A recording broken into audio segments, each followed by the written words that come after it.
This is Scottish woman Joy Milne. For most of her life, she had a superpower that she was totally oblivious to. She simply had no idea she possessed an utterly amazing, slightly terrifying, biological gift that scientists would eventually itch to study.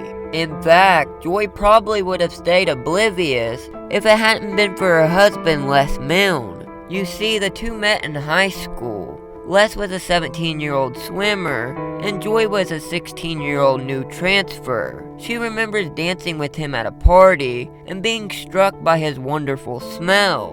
The two would eventually get married after college, and he would become a doctor and she became a nurse, and they had 3 boys together. But then one day, about 10 years into the marriage, when Les was 31, he came home, and strangely, Joy said he smelled different. At first, Joy thought it must be something from the hospital where he worked, and told him to take a shower.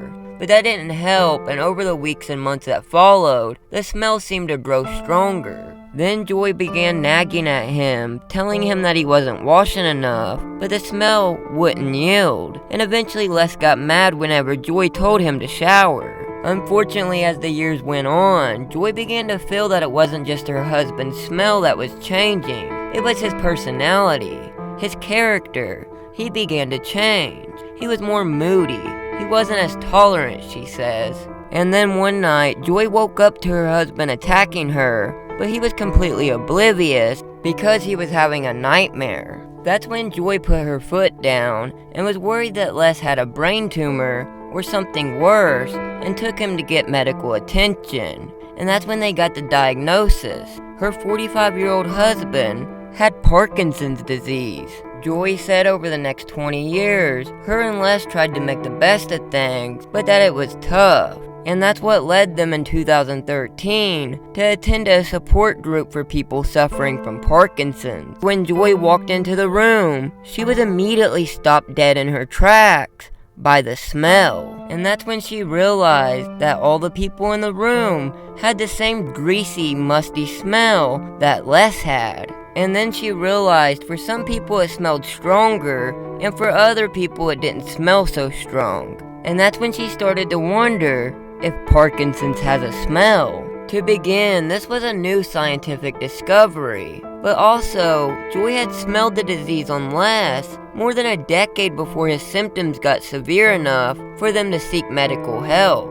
If Joy could predict Parkinson's before its well-known symptoms started to appear, like shaking and sleep disruption, then maybe she could work with researchers to lead to a medical breakthrough. Joy and Les knew instantly that they had to get this information to the right scientist, so they went to see a Parkinson's researcher at the University of Edinburgh named Thilo Kunith, but initially he says he wasn't interested. I'm in a tiny, tiny branch of the population, somewhere between a dog and a human. And I didn't think it was an insult. Oh, that's quite nice. I can smell better than most humans.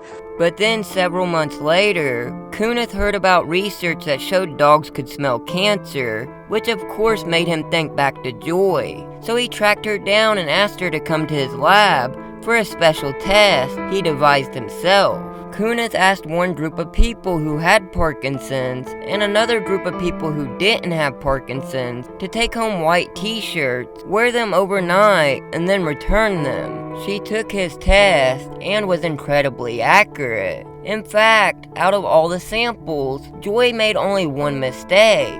She identified a man in the control group, the group without Parkinson's, as having the disease. But here's the kicker. Many months later, Kunith says that man actually approached him at an event and said, "Thilo, you're gonna have to put me in the Parkinson's pile because I've just been diagnosed." At this point, it was incontrovertible. Joy not only could smell Parkinson's, but she could smell it even in the absence of its typical medical presentation. Kunith and fellow scientists published their work in ACS Central Science in March of 2019, listing Joy as a co-author. Their research identified certain specific compounds that may contribute to the smell that Joy noticed on her husband and other Parkinson's patients. Joy and her super smelling abilities have opened up a whole new realm of research. Since then, scientists in the UK have been working with Joy to pinpoint the molecules that give Parkinson's its distinct olfactory signature. They have now zeroed in on a set of molecules that are directly linked to the disease and created a simple skin swab based test which is capable of detecting them. Thanks for watching, and remember, if it's more interesting, you can find it here.